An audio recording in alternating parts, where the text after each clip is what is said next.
Hey, welcome back everybody. This is Low Life Plays coming at you with another deck tech here. This is Elminster, Scry baby. This one's definitely one where you're just rooting through your deck and you're either going to beat people down with your 1/1 blue fairy dragons or you're going to win with like Approach of the Second Sun. I don't have it in here anymore, but I was running Thassa's Oracle. This deck is really meant to just win by drawing and stacking your deck. It's pretty fun. You know, I find myself putting it back together, taking it apart, putting it back together. It's a little strong, and when you're playing it, it plays pretty consistently. So if you're looking for something consistent, this is definitely the thing. I mean, scrying really helps you to be that way, right? So let's just jump into it. Elminster, what he does is he's 3 a white and a blue for a 5 planeswalker, and when you scry, the next instant or sorcery spell you cast this turn costs X less, where X is the number of cards you looked at while scrying this way. So he can +2 to draw and then scry 2. And then he can -3 to make a bunch of dragons. So what you do is you exile the top card of your library, and you create a number of 1/1 blue dragon fairy things with flying equal to that card's mana value. So definitely a lot of stacking the deck for big spells, or you cast the big spells with a discount. Really fun stuff. So we have this is a token really, because I have Jace Mirror Mage in here, but I pulled an extra copy, so I just run that as a token. Then our fairy dragon token. So let's get into this here. I'm running 2 cards. These are new additions to the deck, just because I wasn't super sure what I wanted to do here with having, if I wanted to go all in on the combo plan, or if I wanted to have a way to beat you down, and the 1/1 strategy seemed like that might take all day.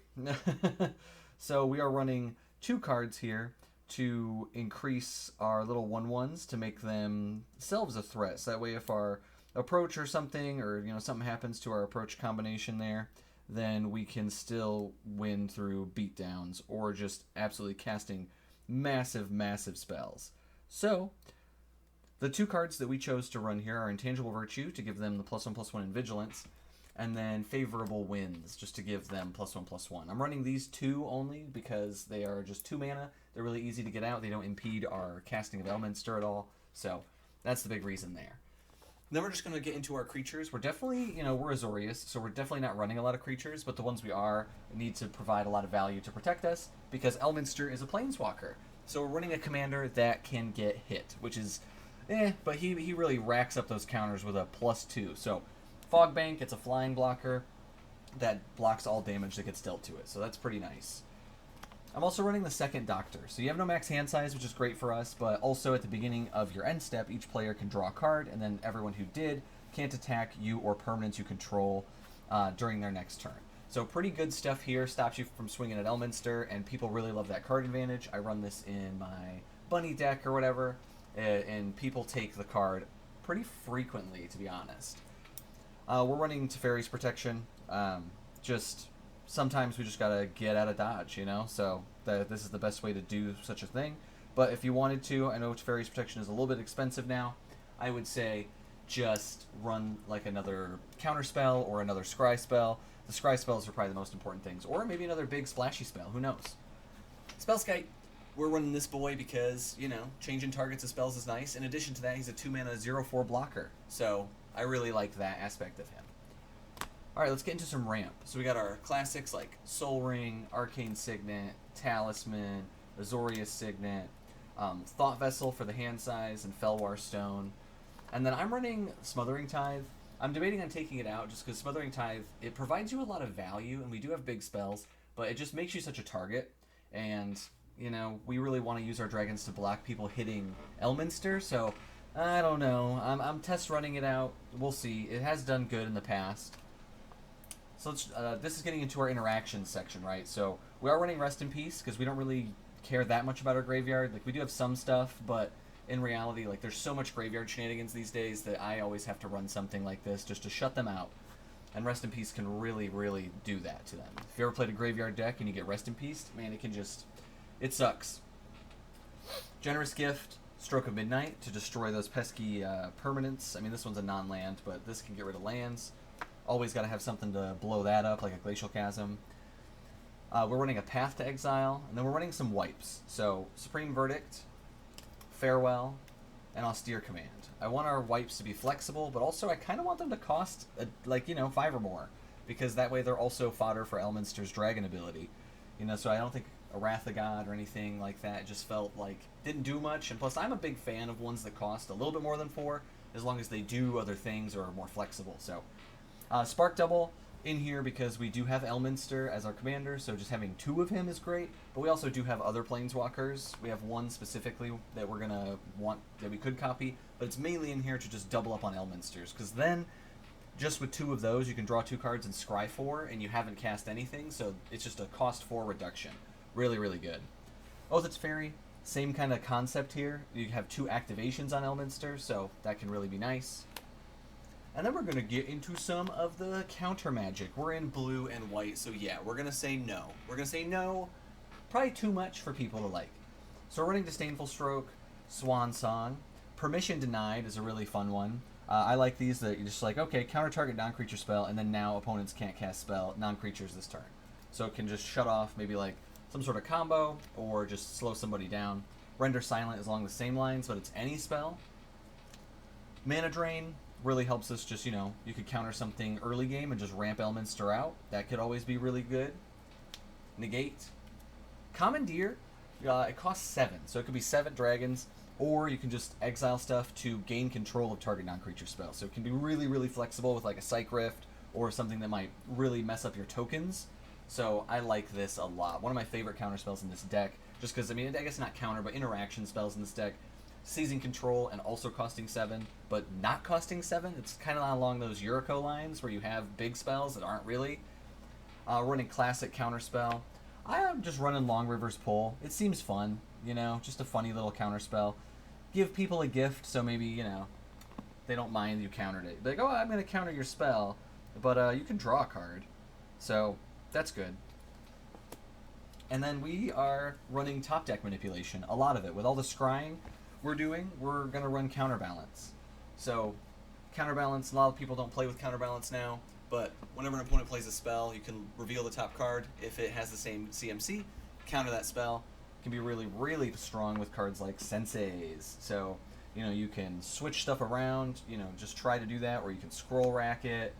Really just trying to, all these cards work so good with just stacking the top of the deck, ordering it in the way that we can get the most dragons, and just beat face, or get to where we want to be.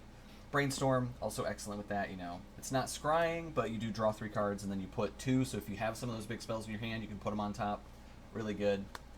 The Reality Chip. This really goes well, especially with Counterbalance, so you know what it is before you're flipping, so you don't have to reveal any information. That could be good, and it just lets you play lands, if you do put it on something, but it's also a 0/4. Just hits a lot of boxes for me. Now we're getting into our big Scry plan. So this is a lot of our Scry package here. So we're running Crystal Ball. Just 1 Scry 2. Sounds good to me, man. Serum Visions, you get to draw and then Scry. This guy is crazy. His ability is so strange. When he comes into play, you Scry 1, then you Scry 2, then you Scry 3. So you can pay 4 to Scry 5 in total, and that's just amazing. That's so good. Contact Other Plane. So this one, hopefully you're going to be scrying 3 and drawing 3. That'd be awesome. But just anything that can scry, especially at instant speed, is just awesome for what we want to be doing. Ugin's Insight just lets us scry for mana value. So typically it's going to be like 5, just because Elminster's out, and he's typically the highest CMC that we have in play. So 5 for 5 is pretty good. Netherese Puzzle Ward. So this is one of the really awesome ones that stays in play. So any of these static scry effects are really, really nice for us, just because then it's just cost reduction, and we're not having to play a card or stack a deck or whatever. So you just roll a d4 and you just scry that many. And then when you roll the highest mana value, you draw a card. So that's nice. 4C, scry 4. That sounds pretty awesome. And then you get to draw. Preordain, scry 2, draw a card. Diviner's Portent. Just draw, but you really want to get the 15 and up so you can scry that many. Instant speed, too. Mystic Speculation, just buyback scry, right? So that's really nice. It's just reoccurring scry, so you can just always make sure, maybe you need land, or maybe you just want to stack the deck a little bit more. Just this helps you churn through what you're trying to get. Deliberate. Scry 2, draw a card. Timio's Epiphany, Scry 4, it's crazy, then draw 2 cards. Opt, it's just Scry draw. More static stuff, so Oath of Jace, just, I mean, essentially most of the time it's going to be draw 3, discard 2, and then Scry 1 on your upkeep. But there are more Planeswalkers you have, so it could be better. But either way, it's a really nice draw, and it's at least a passive Scry that's in play. Alright, now we're getting into Jace Mirror Mage. One of the best Scryers in the deck, just because he only costs 3, and then you kick him for 2, and then you get 2 of him, and his +1 is just to Scry 2. So he can Scry you so much to just heavily discount cards, right? Because whenever you Scry, the next instant or sorcery you cast this turn costs X less, where X is the number of cards you looked at. So you can use these passive Scries to then discount a Scry spell, then stack it to get a really big spell, draw that card, and then cast that discounted, because it just resets. It's not a once per turn thing, it's just the next one you cast. So just making sure you're sequencing it right is important, but just getting so many discounts all day, every day. The Temporal Anchor is another passive one. It costs a lot, so I'm not super keen on this, but I really think it could. I think it can work really well. So at the beginning of your upkeep, you Scry 2, so that passive Scry would just be really nice. And then instead of putting them at the bottom, instead you can choose, whenever you choose to put 1 or more cards in the bottom of your library while scrying, instead exile that many cards from the bottom of your library, and then during your turn you can just play those cards. So can be pretty good. Not super sure. I think it could shoot yourself in the foot, just because it's not a May. So I don't know. That's a flex slot. I'm trying it out. Now we're getting into the big spells. This is the most flexible area of the deck. Really, we just want big, impactful spells. I know Expropriate might not be appropriate at some tables, but it's fine where I play. So, and it costs 9. So getting this to be really cheap is super awesome. And you take the extra turn, and then other people just give you stuff. So really good. And then Mnemonic Deluge. This is the only card that really cares that much about our graveyard, but it can be incredibly impactful. Just to exile something crazy and then do something nuts with it. One of the cards you can exile would be like Time Stretch. Exile Time Stretch. You just take 2 extra turns and then you copy that how many times? 3 times. You take 6 turns. So pretty crazy. The discount will affect X, so you can just gain a bunch of life, draw a bunch of cards. That's why Sphinx's Rev is in here. Dig Through Time. Same thing, Yuriko minded set, right? Where we can just, it's discounted heavily, but it costs technically a lot, so really good there. Shark Typhoon, kind of similarly in our beatdown plan, except for these guys could be a little bit bigger, because we are discounting big spells, so we make big flying sharks, so could be really nice. Clone Legion, this card's just funny, and it costs a lot, and it can really, like, someone has a very impressive board state, well now you do too, so there you go. Storm Herd is just such a weird card that I feel like you have to run it in here, because it costs 10, right? It costs 10, but if you're going to cast it discounted, you put X white Pegasus creatures with flying into play, where X is your life total. So it can be pretty impactful, and all of our token buffers can make these, 2/2s, 3/3s, and then you just have so many of them, and they have flying, and it's also 10, so it really hits Elminster's thing.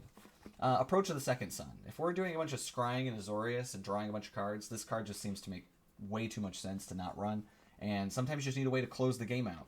Most times what you're doing is you're scrying with like 6, you cast this for 1, you scry more, you put it right to the top, you draw it, you win. So most times I've played Approach, you either win the same turn or you win the next turn, just because you're able to control the top deck to such a significant extent.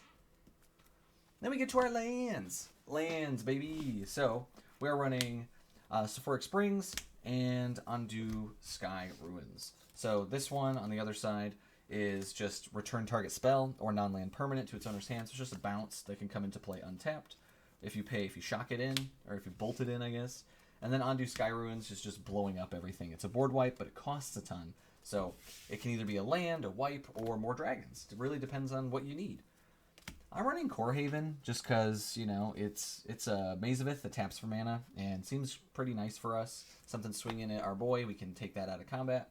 Reliquary Tower is a must just because we do draw so many cards. We need to have that in play. Dust Bowl, I'm running this instead of a Strip Mine just because I don't have a Strip Mine. If I had a Strip Mine, I might play that, but this also just lets you recur. I don't have land recursion, so Lets me sack a land to destroy target non-basic land. Really helps with that, and it just comes into play untapped, so I think it's pretty good. Command Tower, Exotic Orchard, Prairie Stream, Irrigated Farmland, Temple of Enlightenment, Mistgate Pathway, Glacial Fortress, Sea of Clouds, Hollowed Fountain, and Mystic Gate. Ooh, that's can't really see that guy, but it's just the flip land. So those are our lands that we're playing to have access to both of our colors, just because it's pretty important, but it's not necessary. You can definitely, if you don't want to play those, just run more basics. In 2-color decks, you can definitely run a ton of basics. I am running a ton of basics, so I mean, then we're running a bunch of different islands here. So, that's convenient. I mean, we're running 10. Running 10 islands. And then our plains. Bum, bum, bum, bum. A little bit more on the plains side. So, yeah, we're running 13 plains. I'm running 38 lands, so that can be pretty intense.